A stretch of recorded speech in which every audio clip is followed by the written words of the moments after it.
yarari imbere yewe ndi inyuma twari hagati no hagati mwirimbi muri kimwe cya kabiri kiri yarahindukiye areba ku ruhande arebye hari igituro hari umusaraba bigaragara ko hahambwe umuntu yarahindukiye arareba abona hari umusaraba ava mu nzira twari turimo aragenda ajya kuri wa musaraba nasigaye muri ya nzira mpagaze ageze kuri wa musaraba yapfukamye imbere y'umusaraba arasenga jewe nagize ngo arimo arambeye kuko kuva twabana nari ntaramubona nabi yarapfukamye arasenga mbona arimo arasenga jewe uko nakagize ngo arambeshya nkamubwira nti nyamara aho hantu ni habi kandi amagini aragufata sinkamenye ko ari we giye ndakomeza ndamubwira nti amagini aragufata kandi abadayimoni baragufatira aho ngaho amagini wo mu marimba aragufata ngira ngo mutere ubwoba sinkamenye uwo ari we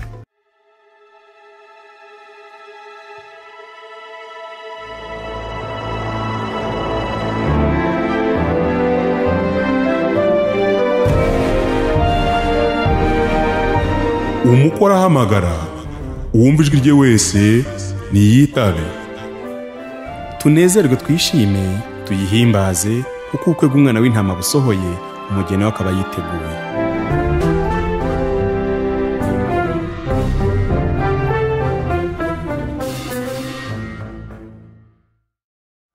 mu buryo butandukanye abantu benshi bagenda bavuga ko bagiye ikuzimu hari n'abavuga ko bagiye mu ijuru ibi bintu bikomeje gutera impaka mu bantu benshi iyo wumvishe ubuhamya bw'abantu benshi bagiye batambuka hano kuri Beura biratangaza umva nk'uburyo kava amahanga avuga iyi si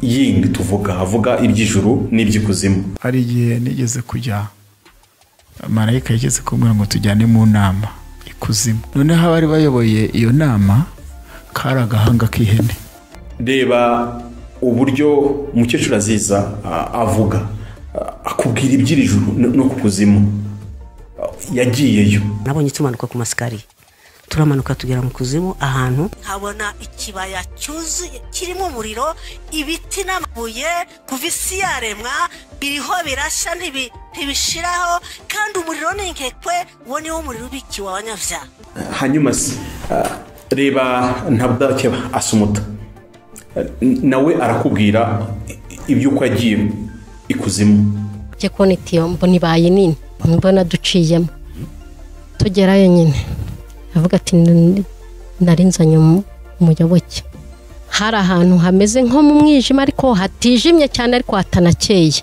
urumva ahantu nko mu kabwibwe barangije bati uyu se nawe agomba kwemera kuba umukozi kuko hari nijoro nagendaga bugacya ntanakangutse n'igitotsi na kimwe bandaye bansukisha ngo nimbasuke nkasuka umwe nkasuka babiri barana kujyana kujya kubasuka nkasuka nyine noneho nkejo kandi mfite n'umukiriya uyu mwana w'umusore Salomo yagiye kuzimu ajyanywe n'umupfumu baramanukana abadayimoni babiri mbona mu minota mike mbona duhingutse mu kindi gihugu ariko kandi iki gihugu cyari kiri mu ibara ry'umutuku ridasanzwe abantu twe duhungutse mbona nge naritegereje nshishoje mbona hari abantu benshi cyane bazirikiweyo bangeze mande batangira kuyimambirisha bahera ku maguru barazamura bageze hano mu ijosi iminyururu yakumuriro uwo muriro waka guzamuka kandi unamanuka mbega raro umuriro waka impande zose bari bafite inzara ndende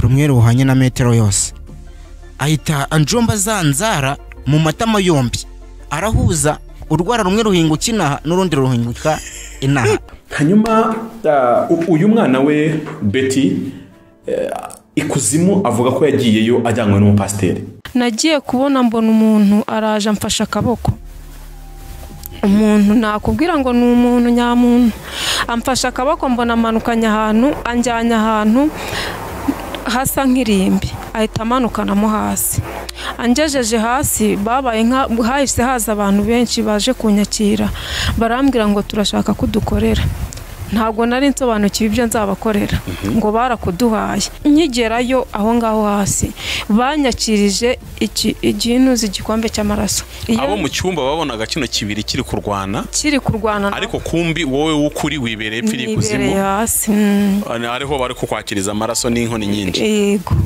Umuntu wa mbere watangiye cyane mu Rwanda kuvuga ibintu byo kugikuzimu n'umwari Rebeka.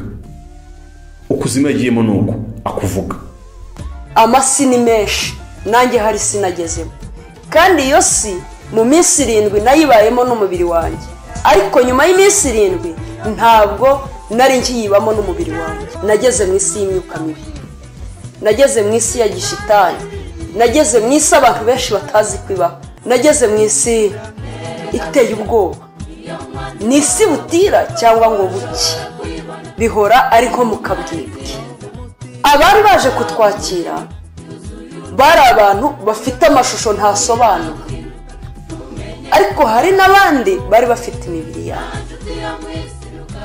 narabitegereje n'ubundi ubwoba burangije ariko nabonaga ko nageze ahantu hadasanzwe. Aba bantu bose ko batubwira ko bagiye mu ijuru bakongera katubwira ko bagiye n'ikuzima abandi ko tukibabona hano ese koko ukuzimu kubaho cyangwa se ikuzimu habaho? Iri juru abantu bajyamo bakongera bakagaruka mu buhamya bw'abantu ibihumbi n'ibihumbi iri juru ni iriye ko batubwira ibyo babonye mu ijuru bitandukanye umwe avuga ibye n'undi akavuga ibye uyu araza akatubwira ko yagiye kuzimu yamanukiye mu irimbi uyu yaciye ikuzimu naha hasi ubu yaha nicaye ese ijuru naha hejuru yanjye cyangwa hejuru yawe? Ese aba bantu baba batubeshya ibyo bavuga bitabaho?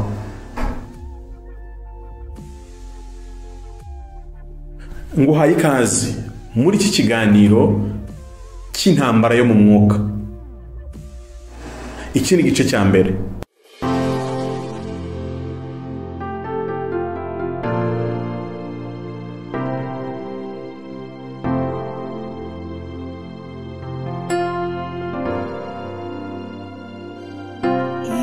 Igihugu cyiza kiradutegereje mu ijuru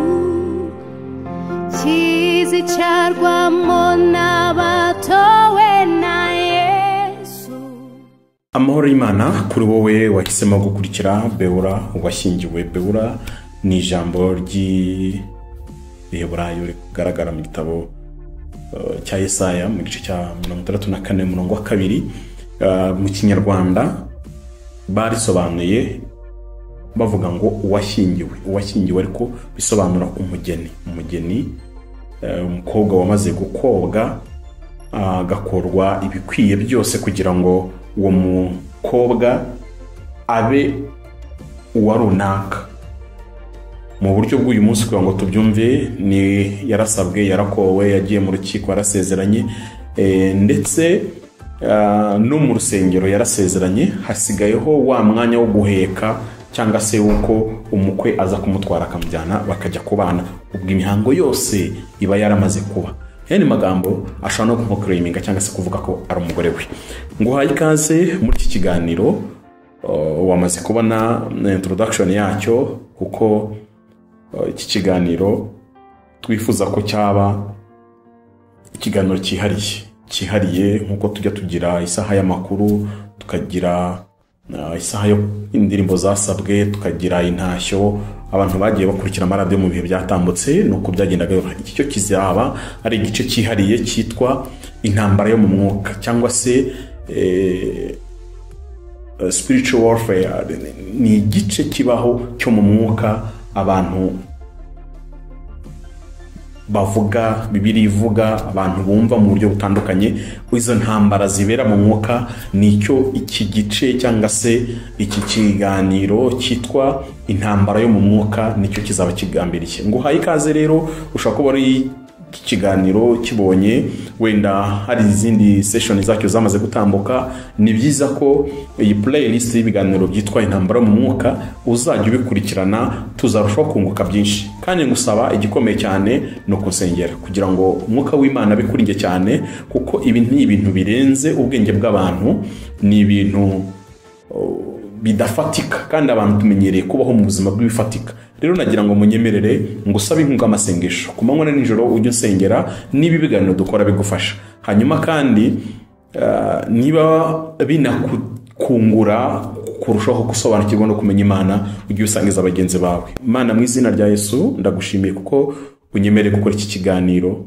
Uyu ni umuteguro wawe muremure w'igihe kirekire ntazi ndetse wabigambire ntarabaho, ariko ngushimiye kuko umpaye uyu mwanya kugira ngo mbe muri iki kiganiro. Niyo mpamvu nkwinginze kugira ngo umurikire ibitekerezo byanjye. Ngewe Pamphile nta nicyo nashobora, ariko umwuka wera anyuzuye yadusobanura ibi bintu, yadusobanura ijambo rye, kuko niwe waryanditse kandi uzi icyo ashakaga gusobanura. Nsengeye umutima umuntu wese udukurikiye muri kano kanya kugira ngo umwuka w'Imana akomeze kumuganiriza, amusobanurire mu nguni zose. Urakoze, bisabye Imana mu izina rya Yesu, amen.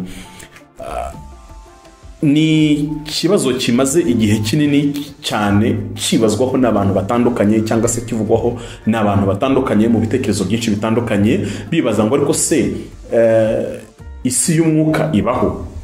Ese koko ikuzimu habaho? Niba habaho ni hehe?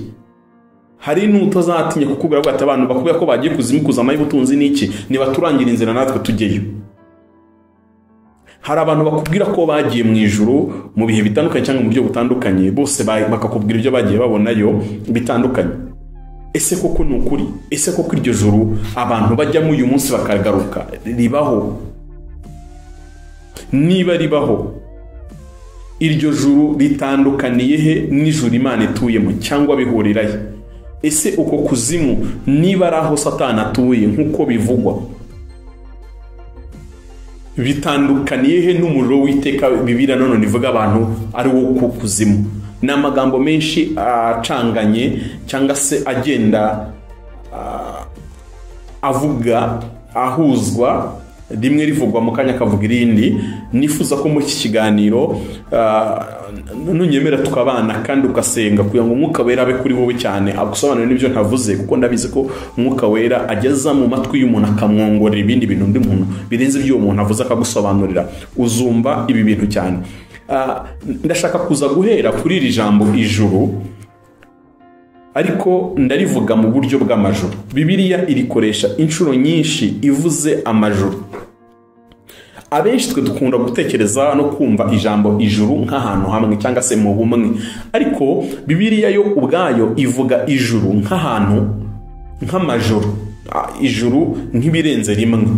Abantu bakoresha Bibiliya y'Icyongereza, nimunasoma mu gitabo cy'itangira igice cya mbere, Bibiliya ubwayo ntivuga ijuru gusa mu gice cya mbere gusa, ivuga n'amajuru, heavens, ikabishyira mu bwinshi.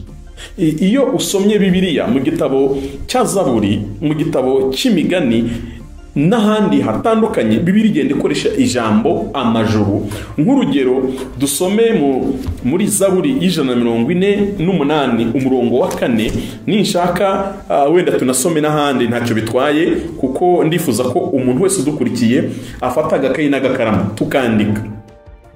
Iri jambo amajuru rigaragara inshuro irenze imwe muri Bibiliya. Reka turebemo nibuze nk'imirongo 3. Turebe muri Zaburi y'148 uko umwanditsi wa Zaburi avuga ibijyanye n'amajuru. Amajuru, kuki akoresha ijambo amajuru? Abashatse kuvuga iki? Benshi tumenyereye ijuru nko kuvuga ati ijuru niho tuzajya kuba, ni nako muri ni he abizera bazajya kuba, muri isi ntaho tuzakirira, nta hantu hatagera umubisha muri iyi si ntaho. ariko noneho uyu mwanditsi kuki uyu mwanditsi w'Izaburi ya 48 umurongo wa 4 aravuze ngo wajuru we ririmba, wajuru we avuga amagambo menshi asa nk'uvuga ijuru, ariko noneho akaza kugera ku murongo wa 4. Ndi gusoma Zaburi y'148 umurongo wa 4 avuga ngo wajuru risumba amajuru we mushime nawe mazi yo hejuru y'ijuru. Ndasubiramo, wajuru we afite ijuru ari kubwira risumba yandi majuru, bivuze ngo hari ayandi majuru ari kubigereranya cyangwa se baziranyeho n'iri juru ari kubwira, kandi akaba n'amazi ari hejuru y'ijuru naye marayabwira. Ageze mu Migani igice cya 3 umurongo wa 19 nabwo avuga amagambo aravuga ngo Uwiteka yaremesheje isi ubwenge kandi yakomeresheje amajuru ubuhanga. Amajuru, heavens mu cyongereza. Uwiteka yaremesheje isi ubwenge kandi yakomeresheje amajuru, heavens, ubuhanga. Ageze mu gice cya 8 ndi mu Migani igice cya 8:17 nabwo aravuga ngo igihe yaringanije amajuru nari mpari, igihe yashingaga urufatiro rw'ikuzimu nanone avuza amajuru. Tumenyereye inshuro nyinshi muri Bibiliya gukoresha ijambo ijuru, ariko iyo usomye mu buryo Pawulo nawe asobanura amajuru, ndetse we anakoresha nk'ahantu mu isi cyangwa se mu kirere cy'umwuka, nk'iyo urebye ukuntu mu rwandiko yandikiye Abefeso igice cya 1 kuva n'umurongo wa 3 wonyine ubwaho, iyo avuga ku migisha twahawe muri Kristo Yesu. Nishaka nje kuhasoma Abefeso igice cya 1. Nifuza ko ufata ikayi n'ikaramu ukandika Abefeso igice cya 1. Iyo ageze ku murongo wa 3 aravuga ngo Imana y'umwami wacu Yesu Kristo ari nayo se ishimwe kuko yaduhereye muri Kristo imigisha yose y'umwuka yo mu ijuru. Aha hantu ni munyemerere nkoreshe Bibiliya wenda y'icyongereza, ndaza gukoresha New King James Version kuko niyo nibuze wumva yenda kugira authenticity mu bintu cyangwa se mu magambo ivuga.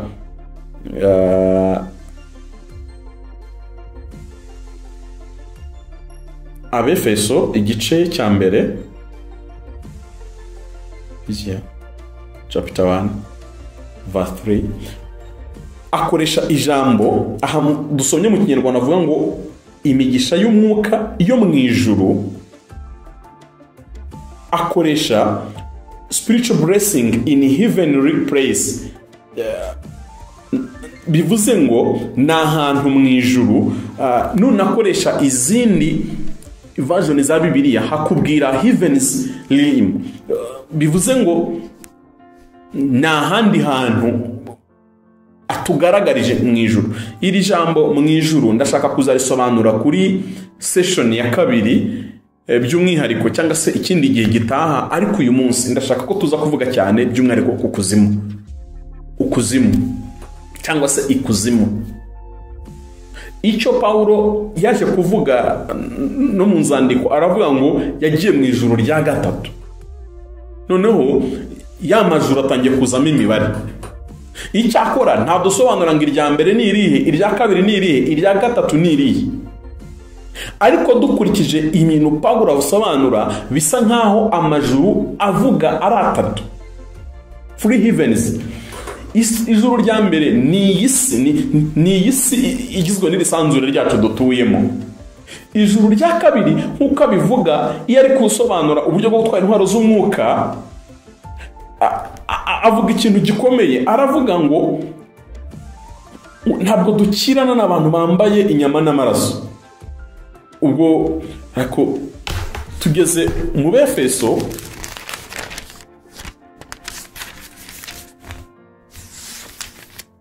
mu gice cya 6 kuva ku murongo wa 10, iyo asobanura aravuga ngo kuko tudakirana n'abafite, Abefeso 6 mpereye ku murongo wa 12 kugira ngo 10 ndasimbutse kugira ngo nkoreshe igihe gito.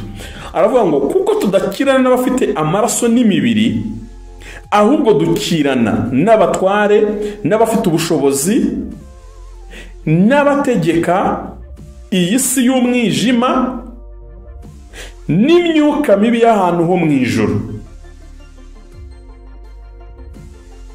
Mwumve neza, turwana mu bice bine. Turwana n'abatware, abafite ubushobozi, abategeka iyi si y'umwijima n'imyuka mibi y'ahantu ho mu ijuru. Iyo wumvishe uburyo Pawulo asobanura amajuru, asa nk'uyashyira mu bice bitatu, agasobanura ijuru rya mbere cyangwa se ijuru, icyo yita ijuru rya mbere ari iyi si dutuyemo abantu, ariko ibamo n'izo nyoni ziguruka n'amazi yo mu nyanja n'amafi n'inyamasosi zibamo aho. Agasobanura ko hari indi si cyangwa se irindi juru rya kabiri ribamo iyi myuka mibi, ku buryo asobanura ko irya gatatu ari ryo Imana ituyemo, ari naho yageze akumva ibitavugwa. Mu yandi magambo yumvishe, ni kwandikiye Abakorinto, yumvishe ibyo atabasha kuvuga hano mu isi ngo twe tubyumve, kubera amadimansiyo cyangwa se kubera isi y'umwuka yari arimo. Reka tugaruke hano mu cyitwa ukujya ikuzimu, ko ahantu abantu bajya kenshi. Hari abatubwira ko bajya ikuzimu gusaba urubyaro, gusaba ubutunzi, hari abajya ikuzimu guhabwa ubutware, hari abajya ikuzimu nko gutambwaho ibitambo. Urumva ukuzimu kuvugwa mu buryo bwinshi. Bwa mbere iyi nkundura y'ikuzimu nk'ahantu abantu bajya, ntangira kuyumva bwa mbere nayumvanye uyu mudamu yitwa Umwari Rebeka. Nari nkiri muto, ariko arahasobanura, avuga ibintu byinshi, ariko nk'uko mubyumva muri aka gace uko abisobanura. Yari ari imbere, yewe ndi inyuma, twari hagati no hagati mu irimbi muri kimwe cya kabiri cy'irimbi. Yarahindukiye areba ku ruhande, arebye hari igituro, hari umusaraba, bigaragara ko hahambwe umuntu. Yarahindukiye arareba, abona hari umusaraba, ava mu nzira twari turimo, aragenda ajya kuri wa musaraba. Nasigaye muri ya nzira mpagaze. Ageze kuri wa musaraba, yapfukamye imbere y'umusaraba arasenga. Jewe nagize ngo arimo arambeye, kuko kuva twabana nari ntaramubona nabi. Yarapfukamye arasenga, mbona arimo arasenga. Jewe uko nakagize ngo arambeshya, nkamubwira nti nyamara aho hantu ni habi, kandi amagini aragufata. Sinkamenye ko ari we gini. Ndakomeza ndamubwira nti amagini aragufata, kandi abadayimoni baragufatira aho ngaho. Amagini yo mu marimba aragufata, ngira ngo mutere ubwoba. Sinkamenye uwo ari we. Yarakomeje arasenga, nanjye ngira amatsiko yo kureba ibyo asenga, kuko yaramaze umwanya asenga kandi mbona nta kintu abaye. Nanjye navuye mu nzira nari ndimo ndagenda, ndamwegera iruhande rwe hafi ye, ngira ngo numve ibyo avuga. Nagiye kumva numva ntavuga mu Gifaransa, ntavuga mu Cyongereza, ntavuga mu Kinyarwanda, aravuga ururimi ntabasha kumva. Ntega amatwi ngo numve ibyo avuga neza. Yavugaga indimi ntabasha kumva. Ngira ubwoba bwinshi, umutima wanjye wafashwe n'ubwoba. Numva ubwenge bwanjye burimo buragenda buhagarara. Sinari mbashije gutekereza ibyashize cyangwa se biri buze. Ubwenge bwanjye bwabaye kubugenda buhagararira aho ngaho. Yarakomeje arasenga. Yasenze nk'iminota 3. Nyuma y'iminota 3 nagiye kureba nanone ngo mwitegereze, nsanga ya sura yarafite irimo iragenda imuvaho. Bwa bwiza yarafite burimo buragenda buhunguka, busa nk'ubutakara. Agenda ahunguka kuva ku mutwe, agenda ahunguka igice ku kindi paka kugera ku mano. Yagenda agasigara ari kamagufwa gusa, yarameze nk'ikintu nanjye ubwanjye ntashobora gusobanura aka kanya. Naramwitegereje, ubwoba buranyica. Nta hantu nari mfite ho guhungira, nahamye hamwe mpebera urwaje. Ariko inuma y'inyabugingo itorera mu itongo ry'Uwiteka. Uko yagasenze amaze guhinduka, yahagurutse aho yasengeraga, nagiye kubona mbona ahavanye amavi haratigita cyane nagiye kubona mbona aho twari duhagaze imbere yaho aho kuye amavi hari yashije hamera nk'uko ubona imisozi kwa kundi inkangwiza igacamo umusozi kabiri nuko nabibonye n'amaso yanjye hakitsemo kabiri hariya se nagiye kubona mbona ingazi imbere yanjye mbona ama esikariye hari icyo nabonye kuva n'abana n'uwo mwana w'umukobwa Alice yaratarambwira nabi yaratarambwira ikintu kimbabaje yarahagurutse kuko yari yamaze guhinduka nanjye ubwanjye namutinye mbona ko ari ikindi kintu ntazi ubwoko ubwo ari bwo arangije amfata ukuboko arambwira ngo cishwa hano nagiye kubona mbona ingazi mbona esikariye yafashe ukuboko tumanuka twiruka ahantu twamanutse iminota 30 nahazamutse umwaka n'amezi ane kumanuka biroroha ariko kuzamuka n'izindi mbaraga urugero rwa hafi uzarebe gukora ibyaha biroroshye ariko kubyihana birakomeye kugwa biroroshye ariko kwihana birakomeye nagiye mfite imyaka 11 nibwo nakundanye n'iryo gini ngererwa n'umuntu muzima nk'uko mubibona kuri iyi foto niko nagiye ngana mfite imyaka 11 nuko nguko nanganaga ahangaha nari maze icyumweru kimwe ngiyeyo ibyo ni ibintu byambayeho sayine z'amahoro kugira ngo ubwire abantu ko ikuzimu habaho kandi ushobora kujyayo n'umubiri ibyoroshye ariko amasi ni menshi nanjye hari sinagezemo kandi iyo si mu minsi 7 nayibayemo n'umubiri wanjye ariko nyuma y'iminsi 7 ntabwo nari nkiyibamo n'umubiri wanjye twamanutse twiruka twahuye n'abaje kutwakira nageze mu isi y'imyuka mibi nageze mu isi ya gishitani nageze mu isi abantu benshi batazi kwibaho nageze mu isi nshaka kubasobanurira nageze mu isi iteye ubwoba ni isi butira cyangwa ngo buke bihora ariko mukabwibwe abari baje kutwakira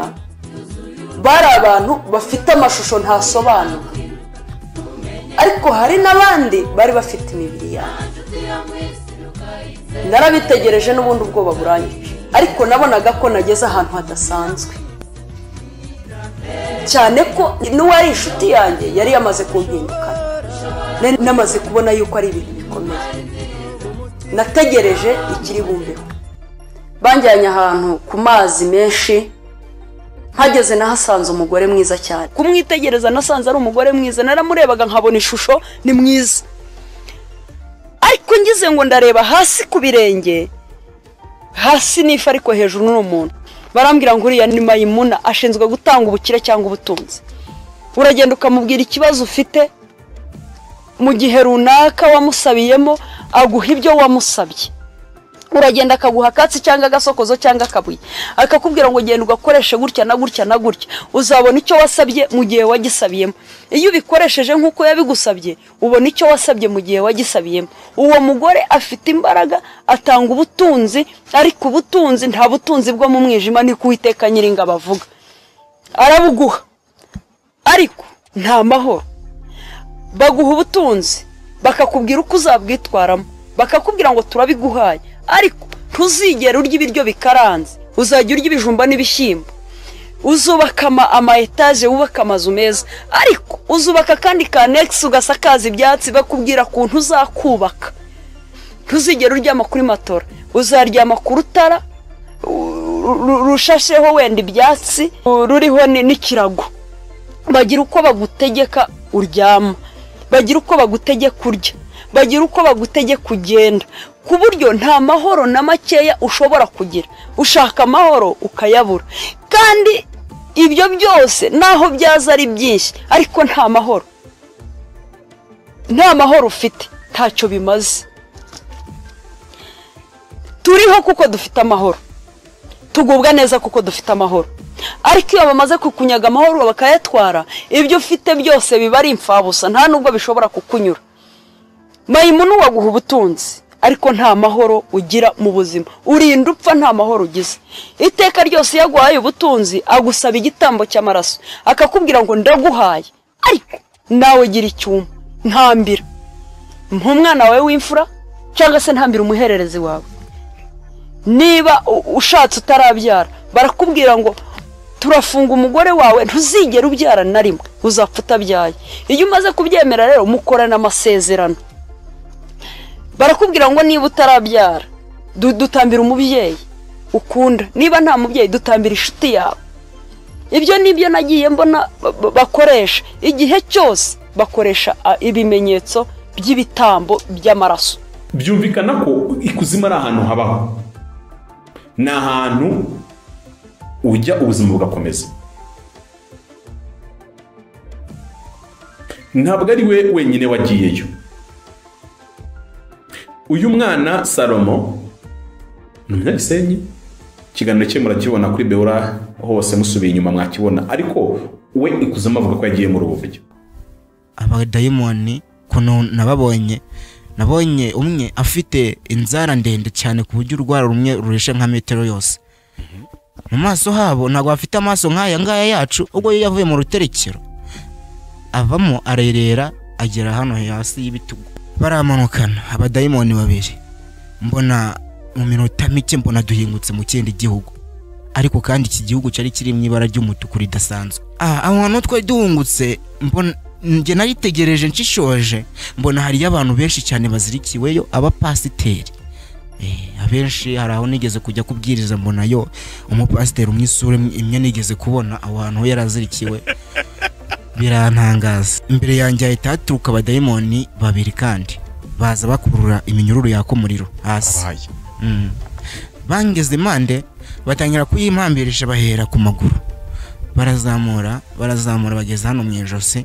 Iminyururu yaka umuriro, uwo muriro waka guzamuka kandi unamanuka, mbega hari umuriro waka impande zose. Barayimambirisha, ndababara cyane, ndarira ndaribwa. Ko bazaga batera intambwe za dread zagendaga zihinduka inzoka. Ubwo kuba ngo tubona ni ajyahoza ari imisatsi kibaye inzoka. N'ubu ngubu rwose. N'ubu nibyo uri kubona. Za dread zikagenda zihinduka inzoka, noneho za nzoka zigakururuka zikava hahandi ku mitwe, zikakururuka cyane zikansatira zikangeraho. Iziri kunyizingira mu ijosi, iziri kunyizingira impande n'impande, iziri gushaka kujya mu kanwa nkabombika iminwa kugira ngo zitange mu kanwa. Iwe ishaka kwinjira. Bari afite inzara ndende, rumwe ruhanye na metero yose. Ahita anjomba za nzara mu matama yombi, arahuza urwara rumwe ruhinguka inaha n'urundi ruhinguka inaha. Yarambwiye nti wari uzi ko uzagira hano? Yari afite umujinya udasanzwe.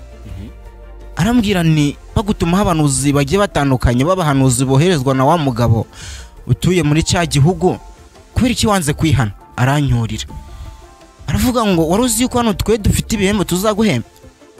Ati shira umutima mu nda kuko ugiye kubona ibihembo, ugiye guhembwa. Mbasaba imbabazi, ndababwira nimwibuke yuko nabakoreye. Bakankwita bavuga ni ntago twigeze dukunda ikiremwa muntu, ngo kandi ntago tuzigera dukunda ikiremwa muntu.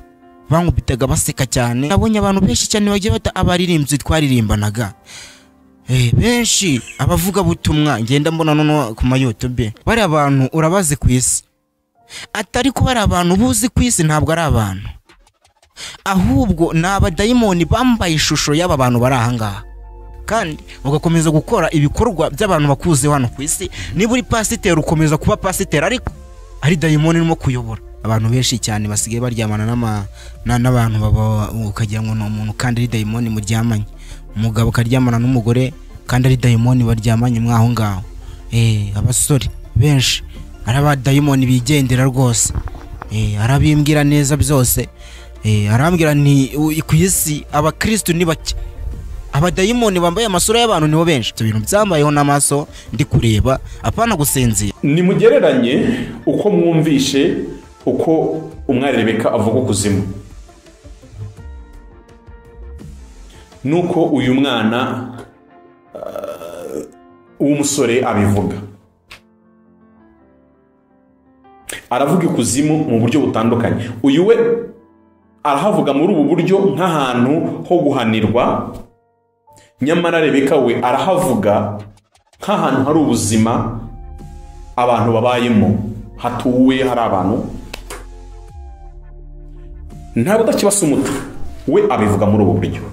wagiye kwibona wibona muri kumwe nawe arambwira ati tugende nanje kukujyana ubwa mbere naragiye tugera ahantu hari itiyo cye kone itiyo mbona ibaye nini mbona duciyemo tugerayo nyine avuga ati nari nzanye umuyoboke hari ahantu hameze nko mu mwijima ariko hatijimye cyane ariko hatanakeye urumva ahantu nko mu kabwibwe barangije bati uyu se nawe agomba kwemera kuba umukozi kuko hari nijoro nagendaga bugacya ntanakangutse n'igitotsi na kimwe bandaye bansukisha ngo nimbasuke nkasuka umwe nkasuka babiri barana kujyana kujya kubasuka nkasuka nyine noneho nkejo kandi mfite n'umukiriya urumva nengeze mu rwego bazajya birirwa barara bansukisha mu kubakorera banyeretse ibintu ngomba gukora ni ngombwa mbivuge cyane ahubwo none se ubwo ikintu cya mbere kwari kuzajya nsuka abantu ariko mbinjizamo izindi mbaraga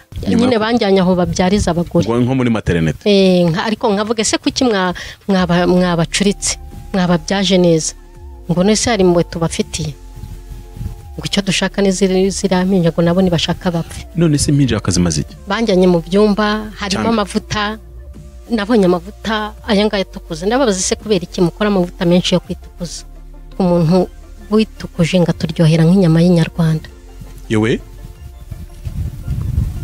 guki bana abantu bisiga mu korogo inyama zabo ngo ikuzimu ziraryoha ngo zibaryohera nk'inyama y'inyarwanda ni ukuvuga ngo ayo mavuta bayakora kugira ngo bayohereze mu isi bisige abantu bakomeze bisige noneho inyama zabo zizabaryohe kiba kimeze nk'ikirungo bari kubarura nanjye ni ikirungo icyumba cya gatatu nagisanzemo utuntu abantu benshi bakunda cyane twita uturabero none se turatuvuta ko twiki mwadukoreye ngo reka ngo barukore ngo bajya bavuga ngo bariya ngo n'abisi ngo bakubita ngo ruje beze ngo n'ibitiro ngo n'ibiki ngo twebwe ngo ntabwo twabikubita ngo nabo twabakoreye utwabo uko mwumva nta budacyo bisobanura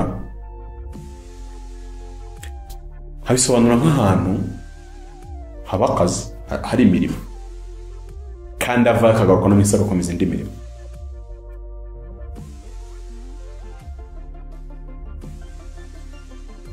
wigeze ushaka guhuza inkuru umukecuru aziza we ngo ajye impaka n'Imana kumubwira ati nzabwira abantu ko bazajya kuzimu guti ameze guti dore uburyo yabonye kuzimu turamanuka nabonye tumanuka ku masikari turamanuka tugera mu kuzimu ahantu hari akabwibwi iwasigara ahantu hari umucyo ngiye manuka muri ako kabwibwi wenyine nabonye ikuzimu Imana irakwegeranya ikubaka nka kuri urusengero rujya rwubaka impera ku ntango nasanze ibyaha byose bikorerwa ku isi nicyo gituma mbabwiza ukuri nta cyaha gitoya n'ikinini imbere y'Imana ntacyo ibyaha byose wabeshya warakara wagira umujinya gutekereza gusa ibidahuje n'umusaraba ni ukuvuga ngo nta cyaha gito gihari ibyaha byose nigereyeyo ndareba nasanze abantu duturanye kandi dusengana bari kuzimu kandi bakiri mu isi hanyuma icyo gihe nk'abo bantu bakorera iki cyaragize rero Imana yo mu ijuru irambwira ngo haguruka rero ujye kubwira abantu ubabwire ko bazakiranuka bazajya mu ijuru abatazakiranuka bazarimbuka bakajya ahandi wabonye ni handi narahabonye ariko iryo juru sindaribona naryo ndibuvuga naryo nzavuga Imana yo mu ijuru yangiriye ubuntu njyana mu ijuru Imana yageze igihe ikajya injyana ikandyamisha ahantu nk'aha ngaha nkabona ikibaya cyuzuye kirimo umuriro ibiti n'amabuye kuva isi yaremwa biriho birashya ntibishiraho kandi umuriro ni inkekwe uwo niwo umuriro ubikiwe abanyabyaha karyama aha ngaha kambwira ngo uremeye kugenda nkavuga nti ndemeye nasanze rero harimo ibyaha byose bikorerwa mu isi ubusambanyi ubusinzi kurwana kuroga kwiba ubucakura kuraguza guterekera ibintu byinshi byinshi gutongana kwimana ibintu byinshi uburyarya n'uburiganya ayiwe bambara ubusa niho naboneye ayo mapoketi niho naboneye ya myenda ibonerana abagore bambara niho naboneye ya myenda badodesha isongoye y'imikara nabo ibintu byinshi niho nabiboneye nasanzeho n'amazu y'uducurama babwiza ukuri nagize ubwoba kuri Mukecuru Aziza ikuzimu ahabona nk'ihaniro aho abantu bakoze ibyaha bazahanirwa Kavamahanga tuzamugarukaho mu gihe kiza kuko nawe afite uko abona iyi si y'umwijima n'isi y'umucyo yindi ikorera muri iyi aricyo gituma abona abamarayika n'abadayimoni mu buryo bumeze gutya asobanura ko abibona ibi biremwa byo bibaye by'abamarayika n'abadayimoni mwarimu Kavamahanga abona. Hari igihe nigeze kujya marayika yigeze kumbwira ngo tujyane mu nama ikuzimu. Noneho tugezeyo icyo gihe Satani ngo ashaka kongera gutegura ubwicanyi mu Rwanda. Inama yakorwaga yari ibintu bitatu. Iyo nama ngo yavugaga ko kwiga ku Banyarwanda. Noneho kabiri kwiga ku rubyiruko rw'u Rwanda n'itorero dutatu nitwo bigagaho. Noneho abari bayoboye iyo nama kari agahanga k'ihene bigeze banjyana hano ku isoko y'ubuhanuzi. Buriya ni ebyiri, isoko z'ubuhanuzi ni ebyiri. Hari iy'ubuhanuzi bw'Imana n'iy'ubwa Satani kandi ziragerekeranye imwe iri hasi indi ikaba hejuru. Noneho kuko twarahageze nsanga hari isoko yari yubakiye mu rutare ariko irinzwe cyane n'abagabo babiri ngo ni abamarayika babiri, umwe ari iburyo n'ibumoso. Noneho ahantu rero nashatse kuvuga wenda uvuze ni ahantu nageze mageze mpasanga abantu babiri b'abagabo, umwe yari yicaye iburyo undi yicaye ibumoso ariko inzira ica hagati yabo bafite inkota. Noneho barampagarika barambaza bati turi kujyahe? Ndababwira ndashaka kujya mu ijuru. Barambaza ngo none se uzi gukata icyondo? Ubwo mpita mbiyemeraho. Usibye no gukata icyondo ngiwe nzi no kubumba amatafari. Sabo bonyine dufitemo abantu benshi. Nawe hari abandi bantu uzi bagiye batamuka hirya no hino, ariko se koko ikuzimu ni bamwe bati twaciye mu irimbi ry'Iremera, abandi ubwo bafite ahandi baciye ngo mu mazi, abandi baca. Uko kuzimu ni ukuhe? Bibiliya ivuga ijambo ikuzimu cyangwa ukuzimu mu buryo butanu. Icyakora twe tugira mu Kinyarwanda tugira mu buryo nka butatu. Bibiliya y'Ikinyarwanda ibivuga, ariko Bibiliya y'Icyongereza ibivuga mu buryo butandukanye, cyangwa se ivuga kuzimu nk'ahantu hatandukanye. Ari naho hantu nshaka ko tuganiraho muri iki kiganiro. No mu buryo mwabyumvishemo, aba bantu bajya kuzimu ntabwo bagiye mu buryo bumwe, ntibanabonye ibintu bimwe. Kubakurikiye ikiganiro cyose cyane nta budakeba avuga ko abaye inganda z'amavuta, kandi n'umwari Rebeka mbakurikiye ubuhamya bwe bose avuga ko habaye izo nganda z'amavuta n'ibindi n'imyambaro n'ibiki. Ubo bahabonye nk'ahantu hari ubuzima busanzwe bwa hano. Si bo bonyine kandi ibi bintu byavuzwe n'abantu benshi cyane hajya no nondora amazina yabo. Nyamara hari n'abahabonye bahabona nk'ahantu ho guhanirwa, ahantu habi, abantu bicirwa, abantu bakubitirwa, abantu bahora mu miborogo no gutaka kudasanzwe. Ibi bintu turabihuza gute?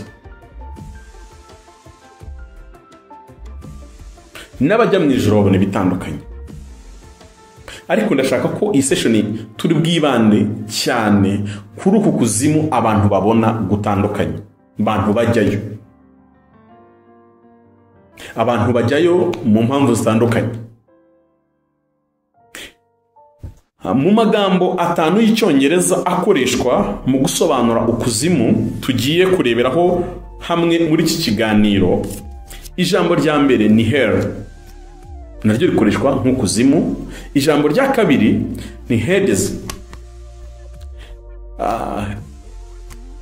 Iyo Bibiliya usomye ugasoma ahantu handitse bitewe na version ya Bibiliya uri gukoresha, bashobora kuyakoresha mu buryo bahinduranya, betershanja niko mu Gifaransa bavuga, nyine bayahinduranya. Ugasanga aha ngewe nsomye ahantu nsomye hell, wowe uhasomye nk'urugero ari graves. The graves ni nk'iyumva cyangwa ibituro cyangwa se ubuturo bw'iyi mibiri y'abapfuye, graves. Hanyuma hari n'ahitwa hell, ariho nahereye, cyangwa se ukazahasanga handitse nko mu Kinyarwanda gehenomu, ikuzimu, gutyo. Na gehenomu mu Cyongereza naryo rirakoreshwa, ariko rikunda gukoreshwa cyane risimburanwa n'iri ryitwa hell. Iyi gehenomu ni ubuturo noneho bw'iteka, ariko nk'ihaniro, ahantu ho guhanirwa, ari naho dukunda kuvuga ngo ni mu muriro utazima cyangwa se mu muriro w'iteka. Niho hakoreshwa iryo jambo Gehenna cyangwa se Gehenomu mu Gifaransa cyangwa se hell mu Cyongereza. Hanyuma hari n'irindi jambo ry'Icyongereza bakoresha, ubwo navuze mu Cyongereza maze kuvuga hell na Gehenna, akoreshwa cyane asa cyangwa asobanura ikintu kimwe. Ni ukubera ko akoreshwa mu Isezerano rya Kera bakoresha hell cyane, ariko mu Isezerano rishya bagakoresha Gehinomu cyane, ariko ari ikintu kimwe bari kuvuga. Bashaka kuvuga ahantu Imana izahanira abanyabyaha, cyangwa se mu itanura ry'umuriro, uko ahantu umuriro waka iteka, niho bakoresha ayo magambo cyane, kuko ni nacyo asobanuye. Aha kabiri cyangwa se aha gatatu navuze, ariko bisa nk'aho ari akabiri kuko utu tubiri twa mbere mvuze turasa. Aha kabiri hitwa hades cyangwa se hades, bivuga ngo ni ubuturo bw'imyuka. Noneho ahaho naho imyuka ubwo ituye, ni ibiremwa by'imyuka bihatuye, ntabwo ariho bihanirwa. Oya, ntabwo ariho bihanirwa, naho bishyizwe, ariko bitegereje imyanzuro izakurikira. Aha gatatu Bibiliya ikoresha ni ahantu hitwa Sheol, cyangwa se ikuzimu h'umwijima, ariko mu buryo bw'ubwihebe, mu buryo bw'ahantu hateye ubwoba, ahantu mbese umuntu atekereza. Aha ho rero si mu kuzimu kw'imyuka cyangwa se kw'ibitura bapfuye bari, cyangwa se kw'abategereje nko muri Gehenomu. Oya, ahubwo uku ni ukuzimu abantu bagendana. Uku kuzimu ni kuno mwumva kenshi guterwa n'ubwoba n'agahinda n'ubwihebe. Aho hantu niho mu Cyongereza bakoresha Sheol cyangwa se Sheol, uko wabisoma kose. Icyongereza ni cy'abazungu, ntabwo ari ururimi rwacu. Reka rero tugende tureba muri Bibiliya uko ibi bice bigenda bitandukana. Ubwo igice cya nyuma tuzareba cya 5, ariko kuri sange ni cya 6, kuko nababwiye ko harimo bibiri bisa ntagomba kugarukaho, ariko mu by'ukuri byitwa mu buryo butandukanye. Icyitwa Gehenomu na hell, Gehenomu, amagambo abiri mu Cyongereza arakoreshwa ariko avuga ikintu kimwe. icyo gituma rero nayagize abiri ariko nkayasobanura umwe, natanze ubundi busobanuro bwa kabiri, ariko mu by'ukuri irindi zina rya gatatu ryitwa shades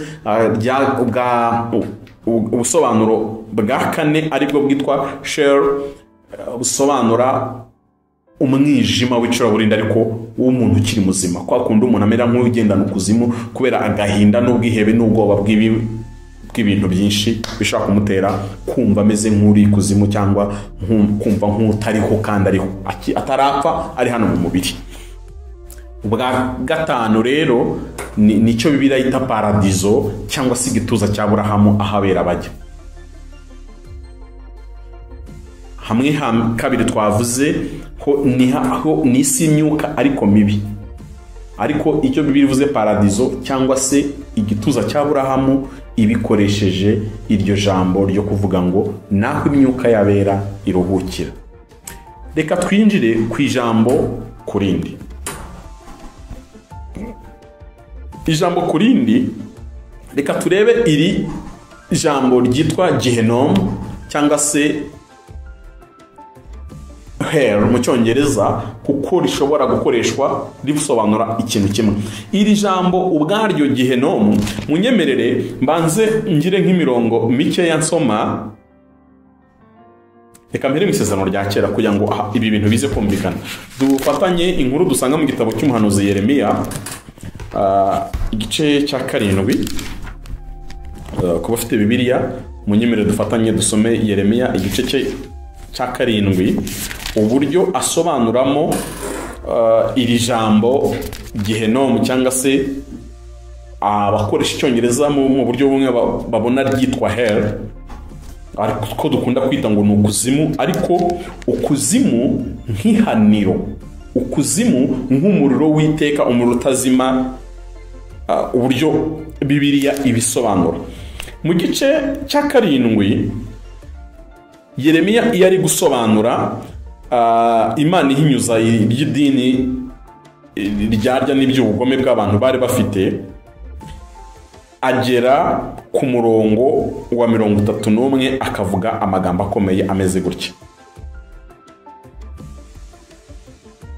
kandi bubatse ingoro z'Itofeti ho mu gikombe cya mwene Hinomu kugira ngo bahatwikira abahungu n'abakobwa babo, kandi ibyo ntigeze kubategeka haba no kubitekereza. Nuko dore iminsi igiye kuza, niko Uwiteka avuga, ntihazongera kwitwa Itofeti cyangwa igikombe cya mwene Hinomu, ahubwo hazitwa igikombe cy'icyorezo, kuko bazahamba Itofeti kugeza ubwo hatazaba hagifite aho guhambwa. Ninshaka ndekeraho. Munyemerere nimuke njye muri Matayo 5, n'amagambo yavuzwe n'umwami wacu Yesu Kristo. Dusome mu butumwa bwiza bwa Yesu Kristo bwanditswe na Matayo igice cya 5, umurongo wa 29 ndetse n'uwa 30. Uko avuga, aravuga ngo ijisho ryawe ry'iburyo nirigushuka rikakugusha, urinogora urute kure. Ibyiza nuko wapfa ijisho rimwe kuruta uko umubiri wawe wose wajugunywa muri Gehenom.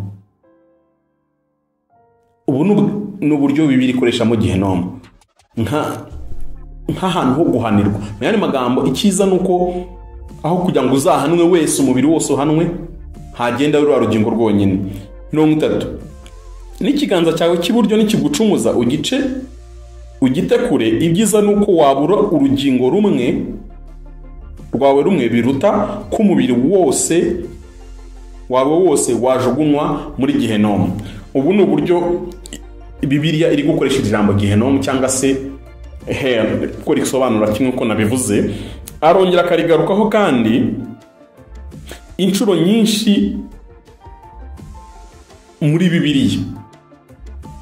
Bibiliya iri jambo rya Gehenom irigarukaho inshuro nyinshi, ariko mu by'ukuri reka ndivugeho gake, nivugireho ibi bice bibiri arisobanura. iyo avuga kuri Gehinomu,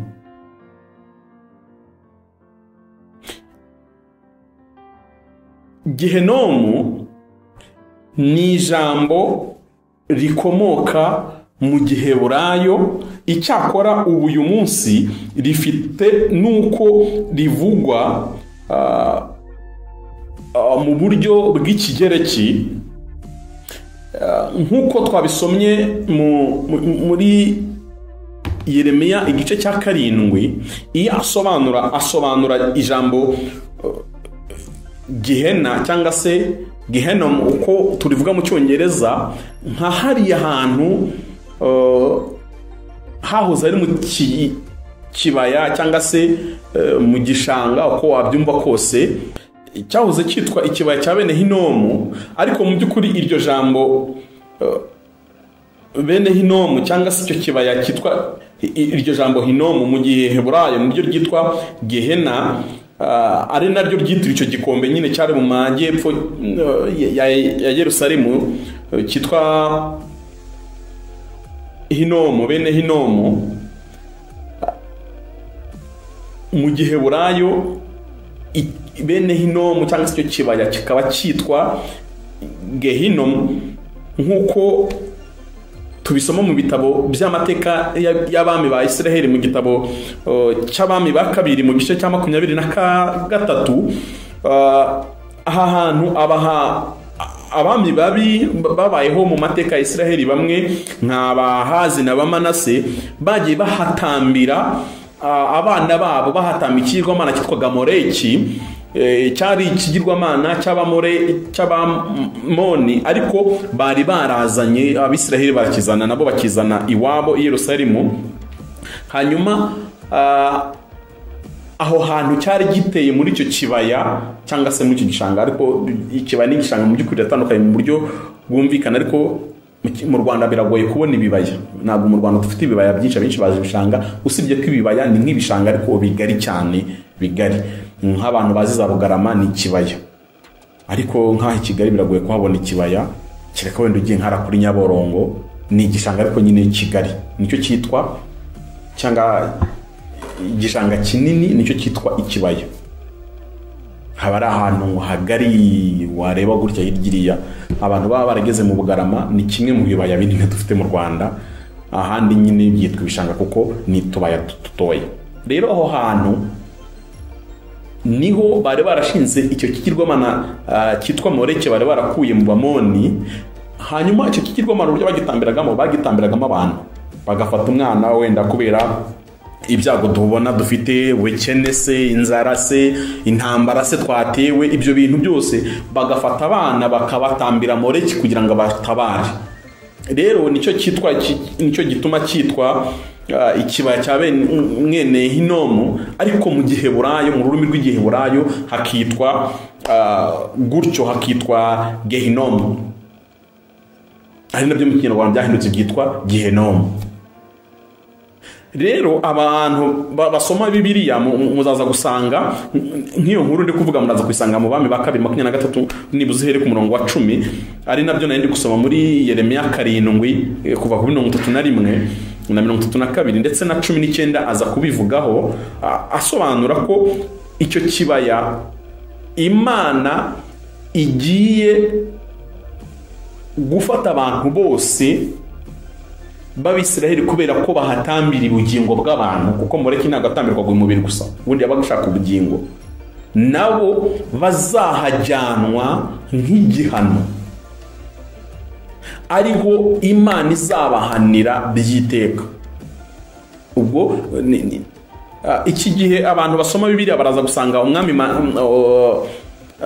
Yosiya, yego ni Yosiya kuko ni umwami wa nyuma wa Isiraheli wategetse ari mwiza, nyuma yakurikiwe n'abahungu be, ari nabo Nebukadineza aje kujyana ku bantu bajya soma Bibiliya. Muzasanga Yosiya niwe wagaruye ububyutse muri gihe cya Isiraheli, ariko nawe Imana namubwira ngo ibyo wankore ni byiza, ndakugirira neza ku bwawe, ariko ibintu wakoze ntabwo byakora umujinya mfite igihugu. Rero Yosiya mu bintu yakoze, yagiye hano muri cyo kibaya cya mwene Hinomu cyangwa se muri hano muri Gehinomu, atwika ibintu byaho byose, n'ibigirwamana byaho byose arabirimbura. hanyuma aho hantu ahagira ikimoteri cyangwa se ingarani y'umujyi wa Yerusalemu. Ku bantu mwagiye mubona ahantu haba ingarani z'umujyi hakunda guhora umuriro waka, kubera ko imyanda yose ivuye mu mujyi baba bayizana aho hantu, noneho bishoboka bakabitwika.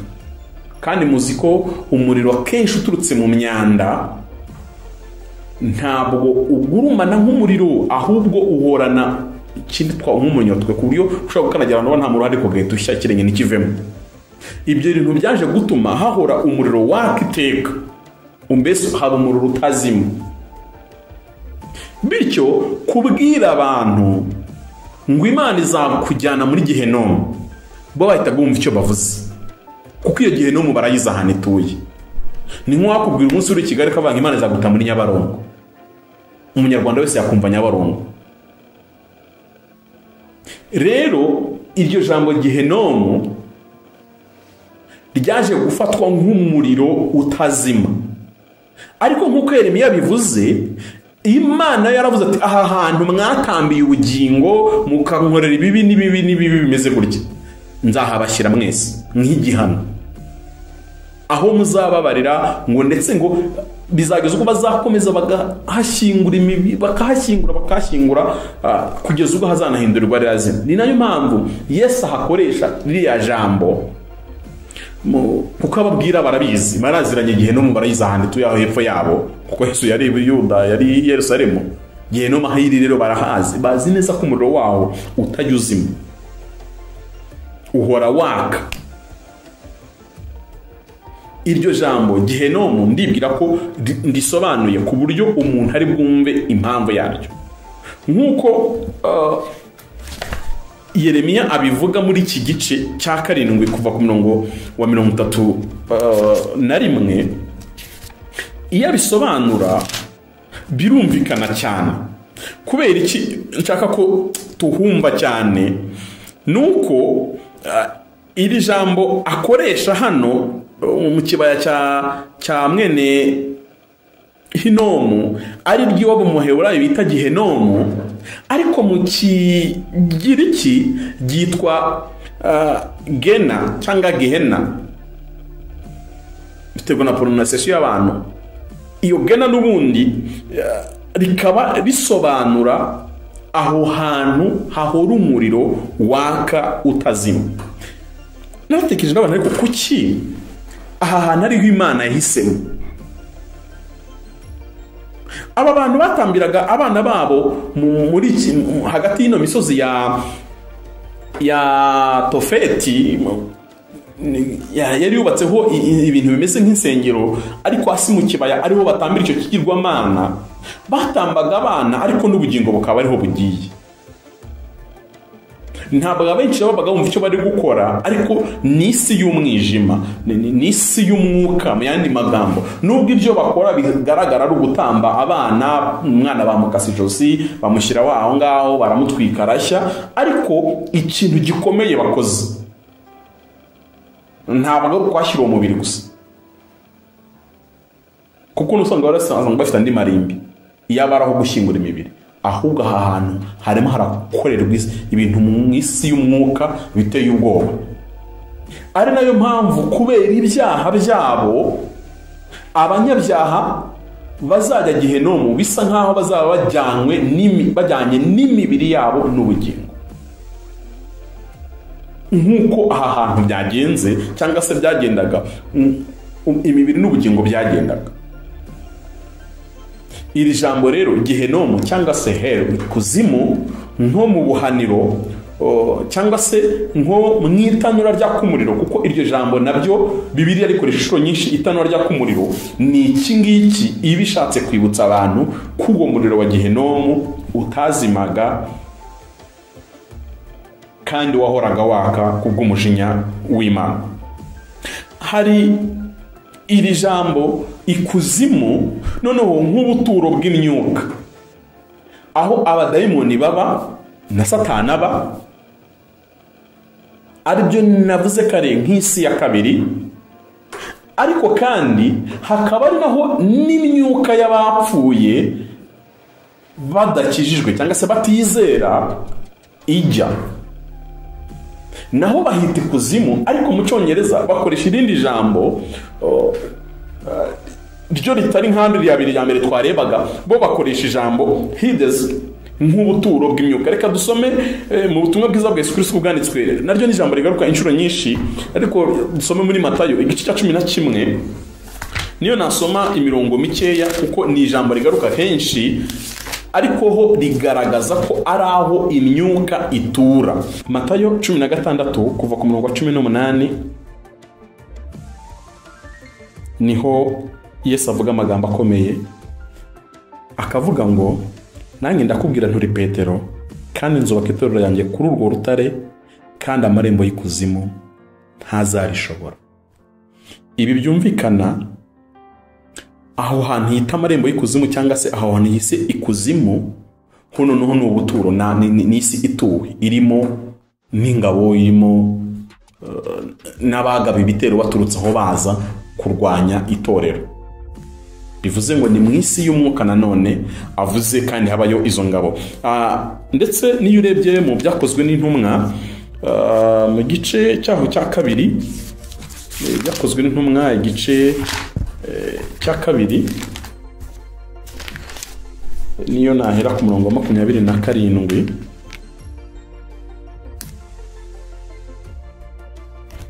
niho iri jambo rivuga ngo kuko utazarekera ubugingo bwanjye kuzimu, kandi ngo uhane uwera wawe abone kubora.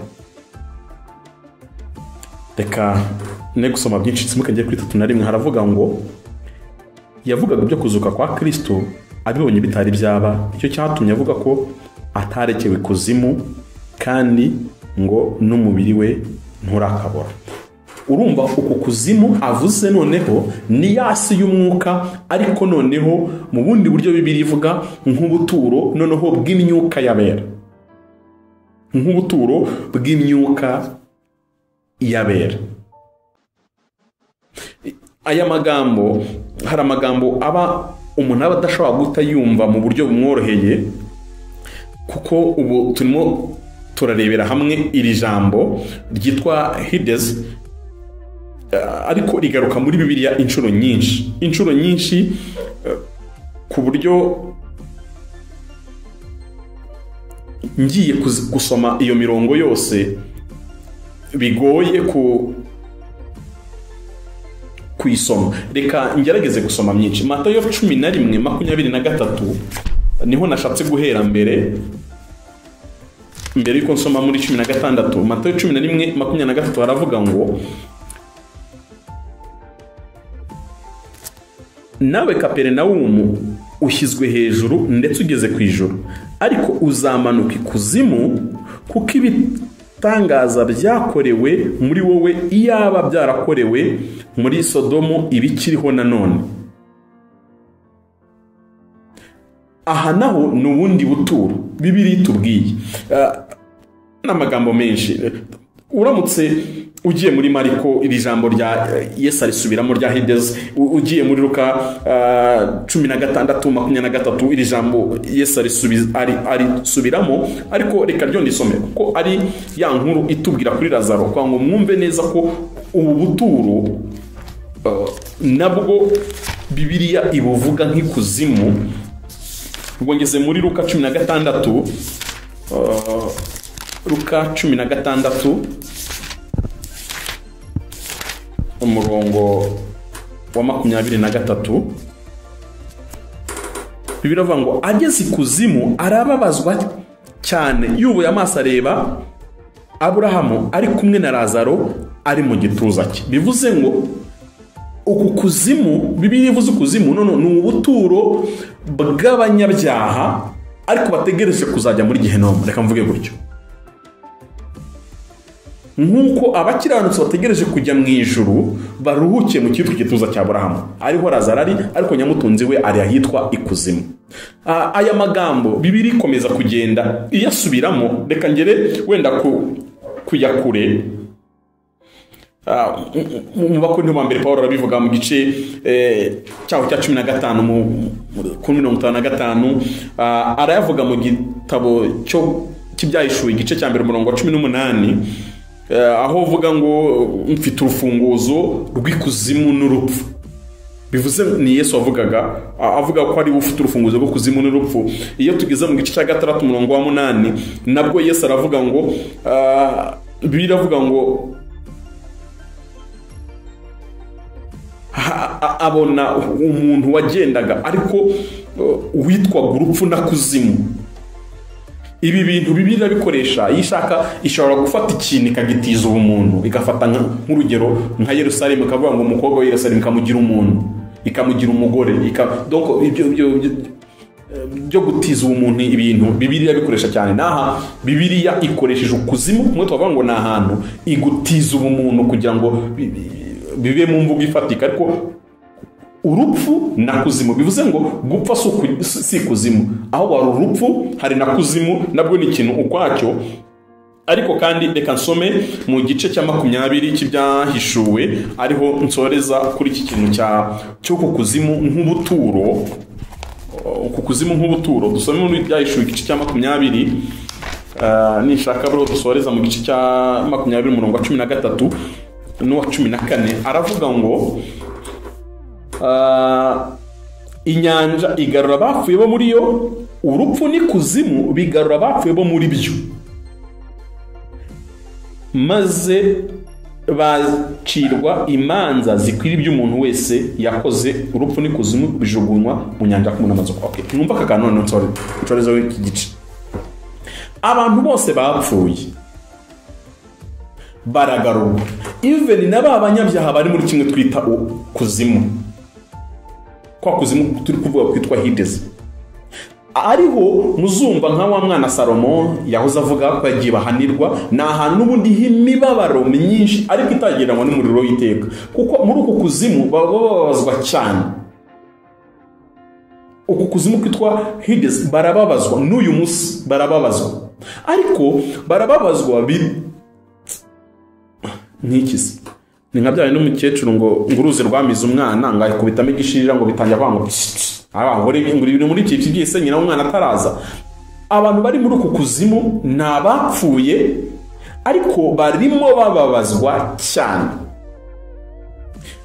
Nyamara Bibiliya tubwira ngo Yesu naza noneho bazavanwa muri uko kuzimu kwiyo mibabaro, bacirwa urubanza, noneho bashyirwe mu itanura ry'umuriro, bashyirwe muri Gehinomu. Noneho bivuze iki rero? Bivuze ngo Hades cyangwa se uku kuzimu k'ubuturo bw'iyi myuka, cyangwa iyi myuka tuvuga ntabwo ari abadayimoni gusa, kuko n'umuntu agizwe n'umubiri n'umwuka, cyangwa se umubiri n'ubugingo. Icyo gice cyitwa ubugingo rero, iyo umunyabyaha yapfuye ajya ahantu hitwa ikuzimu cyangwa se hitwa Hades mu Cyongereza.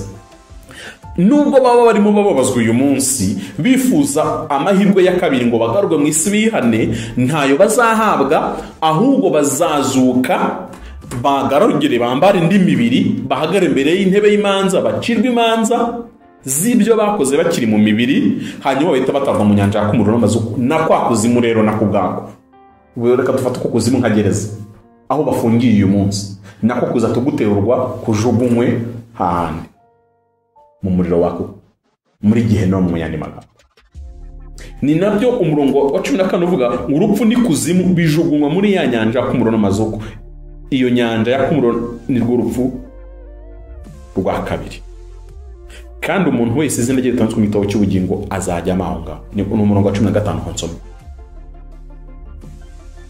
Umunyabyaha upfuye none aha rero ntabwo ajya mu muriro w'iteka aka kanya, ntabwo igihe cyabo kiragera. Ajya mu kuzimu kw'ahantu bari kubabarizwa uyu munsi, barimo barakubitwa. Nibyo mwumva abantu kuvuga ngo nagiye kuzimu, ariko mbona inkoni, mbona umuriro, mbona ukuntu abantu bari mu mibabaro baziritse mu buryo buteye ubwoba. Nguko kuzimu bajyamo uyu munsi. Yesu naza rero bazimurwa, bavanwa aho hantu. Reka tubifate mu mvugo y'uyu munsi, iyo umuntu ari gushinzwa ibyaha afunze, tuvuga ngo libira mucumbikiye. Ariko iyo amaze guhagarara imbere y'umucamanza agafata umwanzuro wo kumufunga, bamujyana muri gereza. Nubwo biba bivuga ngo umuntu uribu yafashe nyine arafunze agize gute, ni nk'umuntu wapfuye ari umunyabyaha aba agiye kuzimu, ariko hameze nko muri burigade. umucamanza Yesu namara guca urubanza wa muntu uri muri ku kuzimu kwa burigade azahita ashyirwa mu kuzimu kwa gereza. Amagambo n'ubiza arumvikanye. Umuntu uzakata aka gace hakajya kukavuga uko ibyo ntavuze usaba umbeshyeye. Byumvikane uko kuzimu kubiri. Uko kuzimu rero kw'iyi myuka y'abanyabyaha bari kubabazwa bishoboka ko umuntu ari mu mubiri yava mu mubiri umwuka ukagenda ukagerayo ukongera ukagaruka. Uko kuzimu nako se ntikumvikanye. Bibiri kuvugaho inshuro nyinshi. Reka turebe ukundi kuzimu noneho nk'ibituro cyangwa se imva. Ubuturo bw'ino mibiri nabyo Bibiri ikoresha iri jambo ikoresha nk'ikuzimu, kuvuga ngo umuntu wapfuye nk'upamfira impfuye mukajya kunkingura wene Rusoro n'ahandi muri Kigali simbizi naro bazakingura aho mwumva aho ndi Bibiri nayite kuzimu. Ariko noneho uku kuzimu ko ni ukuzimu ku mubiri. Byumvikane ko iteka ryose Bibiri ivuze kuzimu ibivuze ahantu habi gusa. Nta nemwe Bibiri ivuga ukoresha kuzimu nk'ahantu heza, ariko ni ukuzimu kurimo ibyiciro. Hari ukuzimu kujyamo ino mibiri yacu ariko Bibiliya yita imva cyangwa se ibituro. Reka wenda turebe nka Zaburi ya 49 nayo ikoresha iri jambo. Zaburi 49 ikoresha iri jambo ikuzimu ariko ishaka kuvuga ibituro. Igice cya 49 umurongo wa 15 aravuga ngo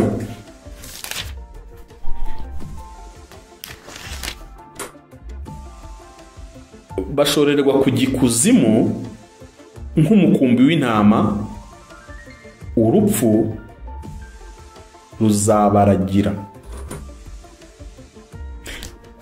Uku kuzimu avuze ni mbese ibashorerwa bajyanwa mu kuzimu. Yana magambo bashorerwa bajyanwa kwicwa ngo bashyirwe muri mumva mu bituro bicwe by'umubiri bisanzwe. Shebuja cyangwa se ukoze ibyo ngibyo ari urupfu. Iri jambo rero nabyo urumva ko bibikoresha ijambo ikuzimu, ariko uku ni ukuzimu ko gupfa k'umuntu usanzwe. Kandi umwanditsi even na Habakuki nawe arakubikoresha aya magambo. Reka mpere mu Migani kuko ari cyo gitabo gituranye na Zaburi. Mu Migani 3:16 aya magambo n'umwanditsi w'Imigani nawe ayavugaho. Imigani igice cya 30 umurongo wa 16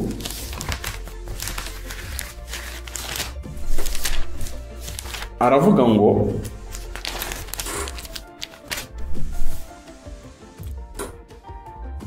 abari gusobanura ibintu bitajya bihaga avugamo imva, indi itabyara, isi idahaga amazi, n'umuriro utavuga ngo mpazi inkwi.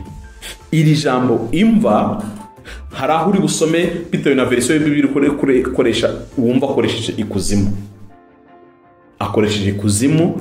Niba uri gukoresha nka verisiyo y'Icyongereza urasanga ari ibingi bavuze, ariko mu gitabo cy'umuhanuzi Habakuki aba mu bahanuzi batoya avugaho aya magambo nawe. Habakuki igice cya 2 naho nasoma umurongo wenda umwe wa 5 aravuga ngo nukuri na vino iramuriganya, ni umuntu ugamika kandi urarikira, ntaregamiwe, agwizira ari nk'iry'ikuzimu kandi ameze nk'urupfu, ntagira ugahaga, ahubwo yikoranyirizaho amahanga yose akigereza amoko yose. Uku kuzimu hanavuze ni kumwe navugaga, murumva ko uku kuzimu avuze ni nka kwa kundi twahoze dusoma kwimva mu gitabo cy'Imigani n'ahandi henshi.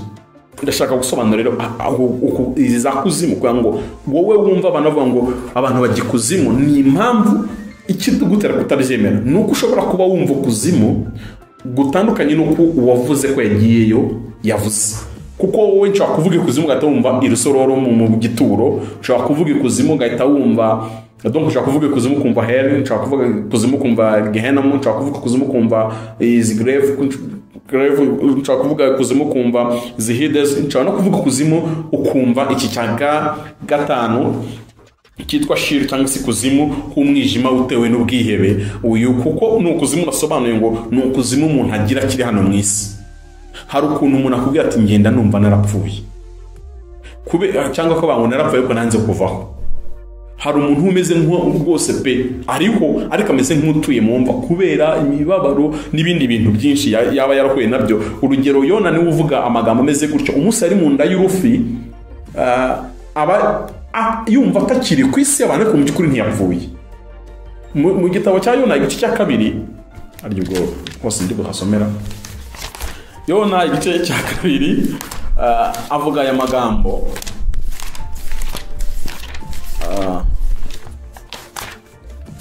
Yona igice cya 2 abantu bakoresha Bibiliya sitari Kinyarwanda bavuga Yonasi. Igice cya 2 aravuga ngo maze Yona asenga Uwiteka ari mu nda y'urufi. Ariko aha hantu nuza gusoma muri Bibiliya itari Kinyarwanda uraza gusanga atavuga nko mu nda y'urufi nk'ukuntu, ahubwo ahasenga avuga nk'uri kuzimu neza. Aravuga ngo nagize ibyago ntakiri Uwiteka aransubiza, nahamagariye mu nda y'ikuzimu wumva ijwi ryanjye. Urumva ko ku kuzimu Yona ameze nk'ukurimo ariko mu by'ukuri ntabwo yapfuye. Ntabwo ari mu gituro, si no mu badayimoni ari, ni ahantu ho mu gahinda, niyo mpamvu atandukanyije mu nda y'urufi akatandukanye no muri uku kuzimu avuga. Ariko si wenyine uvuga muri uku kuzimu, ndetse n'abanyamibabaro benshi bagiye bakoresha bene aya magambo nka Ezekiyeli, igitabo cy'umuhanuzi Ezekiyeli igice cya 31 aya magambo arayakoresha. Amagambo akomeye pe. Ari igihe kandi nawe uyu munsi ushobora gukurikira iki kiganiro wumva umeze nk'uri kuzimu, nk'uburyo Ezekiyeli ahavugamo, nk'uburyo Yona tubonye ahavuga. Ariko aho naho imbaraga z'Imana zahagusanga mu gitabo cy'umuhanuzi Ezekiyeli igice cyaho cya 31 umurongo 15 avuga ngo uko ni kumwami Uwiteka avuga ngo umunsi wamanukaga ugikuzimu nategetse kuborogera nawukingiye imuhengeri, mbuza imigezi yaho gutemba n'amazi menshi aragomerwa, maze ntume Lebanoni ngo bawuborogere kandi n'ibiti byose byo ku gasozi ngo biburirire. Natumye amahanga ahindishwa umushyitsi no guhorera ko kugwa kwawo igihe najugunyaga ikuzimu hamwe n'abo bamanuka bajya muri rwa rwobo. Ibiti byose byo muri Edeni n'ibyateretswe biruta ibindi ubwiza bw'i Lebanoni biyoborwamo amazi, byose byahumurijwe aho biri ikuzimu. Aha Bibiliya isa nk'iri gusobanura ko kurimbuka k'umurwa umwe, ariko noneho ikawusobanura nk'uguye mu kaga, nk'uguye mu gahinda n'ubwihebe biteye ubwoba bitangaje. Ari byo Bibiliya n'ubundi ikoresheje nk'ikuzimu, ariko uku kuzimu gutandukanye na twa kuzimu kundi twahoze, uku ni ukuzimu kw'abantu bazima.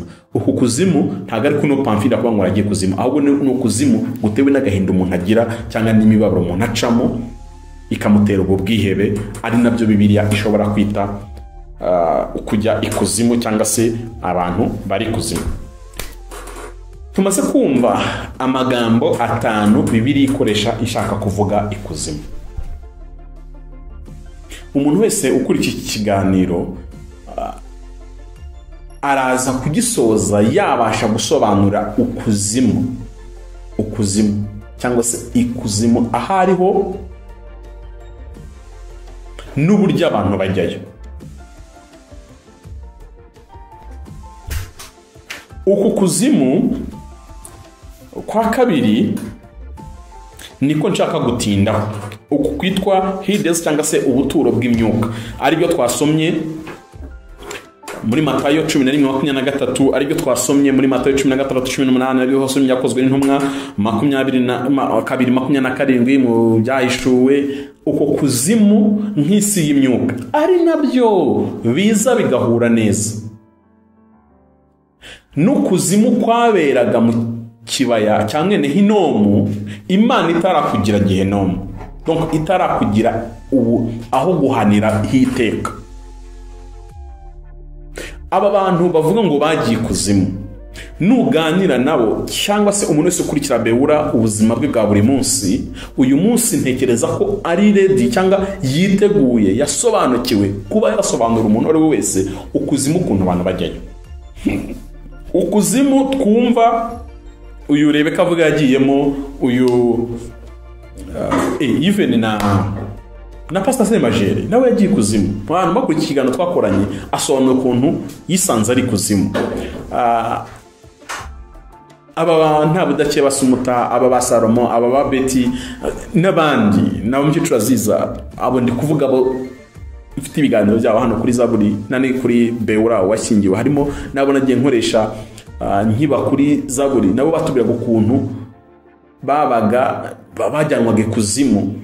Iyo mwumva ibiganiro Ivona twakoranye ngeze kuri Beura, ari ibintu byinshi mwumva abantu mu bitangazamakuru y'abantu ngo runaka ntanzi kuzimu, runaka ageze gute, bigenda gute. Mwabonye ko uko twasomye iri jambo Gehinomu rikomoka ku izina ry'ikibaya cya mwene Hinomu, aho batambaga ubugingo bw'abantu. Baragufata bakakujyana bakagushyikirwa Imana cyitwaga Moleki. Uyu munsi iyo umuntu akubwira ngo agiye kuzimu, ibintu bose bahuriraho, arakubwira ngo nicomokokamo. Njyewe Pamfili mubona hano kuri kamera ndimo babiri, niko umuntu wese aremwe n'iki gice cy'inyuma kigaragara cy'umuntu gifite amaso n'uyu muntu uri kuvuga gifite isura y'igikara, akagirwamo n'undi muntu umwe imbere ari we twita ubugingo. Nawe nubwo agizwe n'ibice bibiri, ariko tumwita umuntu w'umwuka cyangwa se dukunda kumwita ubugingo. Sinshaka kwigisha anthropology cyane, ahubwo ndashaka kwigisha ndi Silvana mvuga kuri icyo kintu. Uwo muntu w'imbere rero, uwo muntu niwe Yesu yaje gucungura, niwe ukizwa.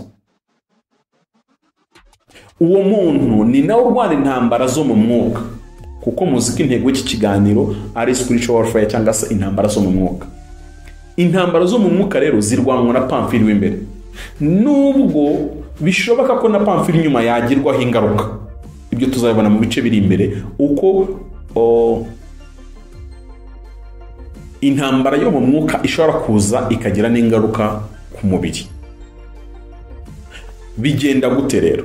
Uyu mupamfiri w'imbere niwe watumye Yesu ava mu ijuru aza mu isi gupfa ku musaraba, kugira ngo uwo mupamfiri imbere abone ubugingo. Ninkoresha Pamfili nawe ushyire mu izina ryawe. Uwo rero niwe ukora ibyaha.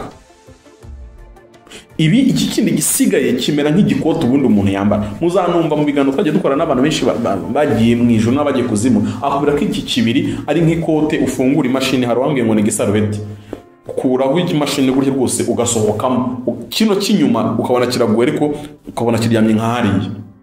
Nuko abantu bagiye kuzimu, ni nuko abantu bajya mu ijuru.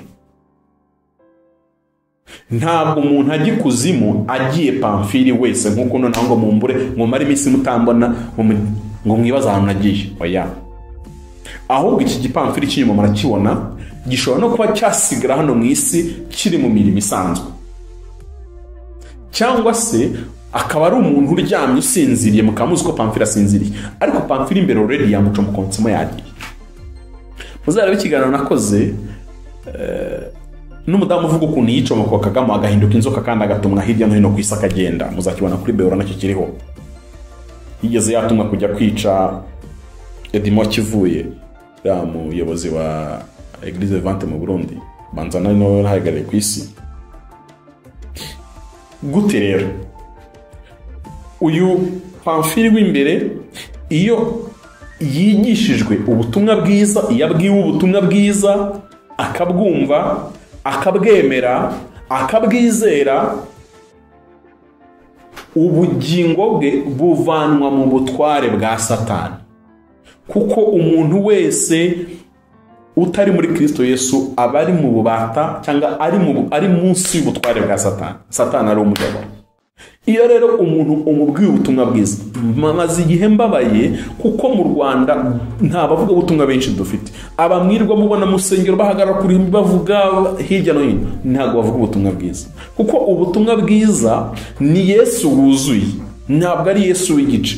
Abenshi baza babwira ubutumwa bwiza bw'igice cya Yesu, uruhura, utanga ibiryo, utanga amafaranga, umara imibabaro, ugira gutyo. Uwo Yesu ntabwo yuzuye. Nimusoma muri Bibiliya muzasanga icyo ari igice kimwe cya Yesu, iyo ari cyo wigisha gukurikiye, Yesu agahindukira akakwereka n'ikindi kirimo imibabaro, kirimo gusenga ntagusubize kandi yakumvisha yacecetse, kirimo uburyo abarwanya intambara zatuje. Abenshi iyo bageze muri icyo gice barananirwa bakaga, kuko baravuga ngo uyisi we Yesu nakurikiye, Yesu niyize ubusa iminsi 7 ntanyumve, Yesu ubona umugore wanjye n'umwana bare gusafaringa gutya, uyu Yesu unteranya n'inshuti n'abavandimwe sigara ngiye nyine. Uwo mu Yesu nawe niwe, ko niwe yavuze amagambo akomeye muri Luka ndetse no muri Matayo, aravuga ngo ntabwo naje kuzana amahoro mu isi. Mwibitekereza gutyo. Nyamara uzumva avuga butumwa bameze nk'abasirikare bashinzwe recruitment. Abasirikare bashinzwe recruitment bagenda babwira abantu. Hari umwanditsi umwe n'umudoktor yitwa Fides, n'umunyamerika, yanditse igitabo nacyo cyitwa Spiritual Warfare.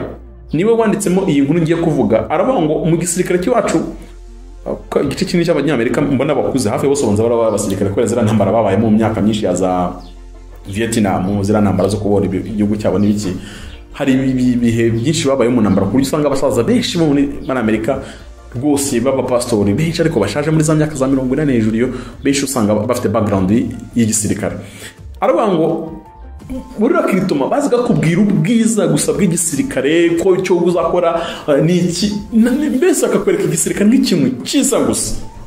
Sindahura na rakritoma y'igisirikare cyo mu Rwanda ngiye n'imyaka amaze kundenga, ariko iyo nkuru nkumira nuko nayisomye iki gitabo. Aravuga ngo iyo bazaga kurokirita bababwira ubwiza uzabura umuntu nyine umusirikare, ariko ntibababwire ibizakubaho nugera mu gisirikare, ntibakubwire imbunda, ntibakubwira amasaso ahari uzarya uzagucamo bya hato na hato. Rero dufite n'abavuga butumwa uyu munsi bameze nk'abo barakwita mu gisirikare. Wowe bafata tkomera uzinyanyera uzifite nka bakakwereka ubwo bwiza, ariko ntibakwereka ikoso uzacamo, ntibakwereka kutazaryama mu gihe abandi baryamye, ibintu byanohe n'ubunano uzabyibagirwa, ibintu by'ama birthday party uzabyibagirwa, n'ibindi bisa nk'ibyo. Uzabaho uba mu mazi igihe kinini, ubaho mu mvura inyagirwa. Nshimira abasirikare, kandi buri musirikare nkurikiye ndakwinginga akira Yesu mu bintu kiza wawe utazaruha. Abasirikare muravunika cyane mu isi kugira ngo tugire amahoro. Ndakora iki kiganiro kuko mwaraye mudasinziriye, mutaryama nk'uko twe tubayeho muri iki gihugu cy'u Rwanda. Imana ibahumugisha. Ariko ndakubwira ngo wakire na Yesu uzajye mu ijuru, kuko ibi bintu ukora bifitiye umumaro abanyarwanda, bikagirira umumaro n'itorero. Byaba biteye agahinda rero waraturinze hano mu isi tukazajya mu ijuru ukagikuzimu ukarimbuka. Nyamara wararwanye urwanira igihugu cy'u Rwanda, ubwo ndi kuvuga iwacu mu Rwanda, ubwo n'abarundi namwe n'abanyakongo n'ahandi hirya, buri wese yumva ibi. Byaba biteye agahinda kuko twebwe iyo dusenga turwaye intambara mu mwuka, namwe mukarwana mu mubiri. Byaba biteye agahinda sikari njya mbona murara kwera kugenda hirya no hino, mbona uko nasikara bavunika vraiment. Ibi bintu byikurangira hano mu isi, mureke tuzahure no mu ijuru. Mubwire Imana ngo imbunda wampaye ndayindisha igihugu cy'u Rwanda, itorero ryabaye amahoro, uzanabihemberwa. Mwibuke neza ko imirimo yose hano mu isi dukora, nushaka kubura umukozi wo mu rugo, bamwe twita ababoyi n'abayaya n'andi mazina yo kubapfobya menshi, uriya n'umukozi w'Imana. Iyo abikoze abikorera Kristo, ukoza amasahani ya shobuja uvuga uti Imana nibuze uyu databuje, ukoza amasahani kwanjye kumubwiriza. Iyo urinze igihugu, iyo ukoreye neza abaturage muri serivisi bagomba, nawo n'umurimo w'Imana, tuzabihembera. abavuga tumwereka mbagaruke rero akaza ati nimuze murore Yesu ni mwiza, nimuze murore Yesu ni mwiza cyane. Ni byiza, ni mwiza. Nimuze ku musaraba biranagana, abarushye n'abaremerewe nimuze Yesu abaha amahoro arabahura, n'ibindi byinshi biraho. Hari umugabo umwe duherutse kuvugana arantangaza numva ndababaye, arambwira ati Pamfili ibyo bintu byanyu by'ikuzimu muhoramo mubwira abantu, aho kubanza namwe mujyayo. Arambwira ati niyo ubivuzeho cyane, niyo ubayemo mu isi yo kubivugaho cyane, nawe ushiduka wagiyeyo. Iyo ni session ya kabiri nzakoraho. Iya mbere nashaka gusobanura kuri uko kuzimu, icyo cyo ndakibike kuri session ikurikira. Gituma abantu batinya gufacinga Satani. Umuntu ugiye kuzimu rero hagenda umuntu we w'imbere, w'inyuma arasigara. Musigara ku buryo mufata urugero ku buhamya bwa umwari Rebeka Alice. Aravuga ngo mu rugo iwabo bari bafite Alice ujya ku ishuri, ariko hari Alice ubani kuzimu, ku buryo hano mu isi mutamenye iby'abana. Ushobora kugira umugabo ubi kuzimu kandi munabana, kuko iki kuzimu si inyama n'amaraso. Twamaze kubona ko ari ahantu h'umwuka, hagenda igice cyane cy'umwuka. Ari nayo mpamvu abageze kuzimu baramenyana. Dushobora kujyongera nawe tukamenyana, tugakwitana uraho no wenda sinkubwira ibingenza, ariko nkakubona nkakumenya cyangwa ukambona kamenya. Ni umuntu w'imbere, ntabwo ari y'imibiri. Ni nayo mpamvu mujya mwumva ngo hano ku isi habayo imyuka mibi n'abazimu, dukunda kubyita ngo ni amagiri. Niyo myuka nanone iza mu isi y'abantu isanzwe, twahoze tuvuga ngo ni ijuru rya mbere, ikambara imibiri ya hano. Kuko nk'iyo bageze ikuzimu baba bambaye imibiri y'ikuzimu nyine.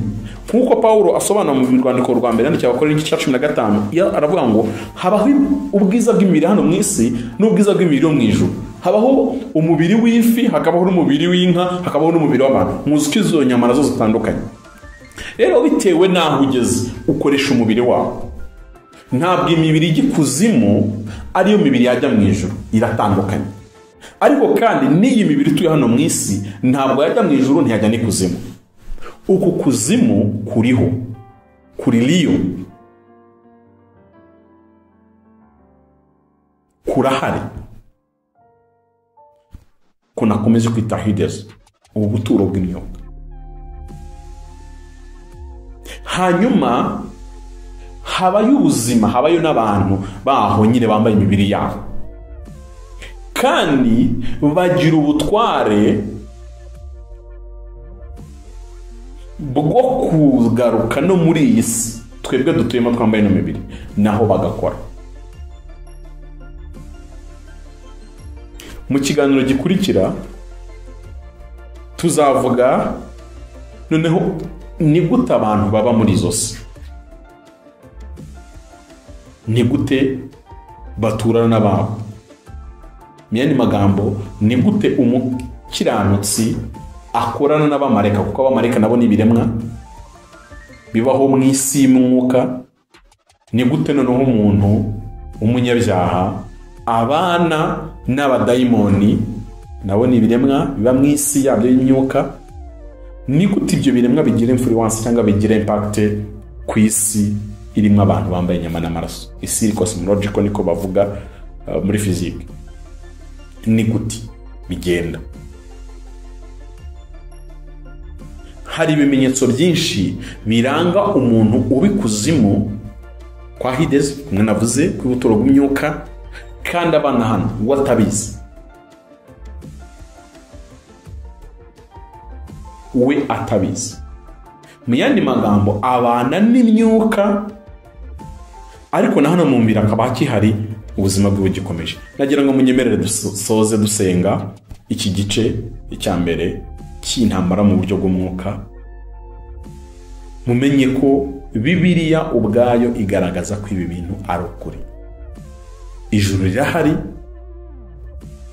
siryo nahereyeho, tuzayikoraho ubwaryo, ariko ukuzimu nk'aho abantu bajya kurahari, n'ukuzimu nk'aho abantu bazahanirwa nako kurahari.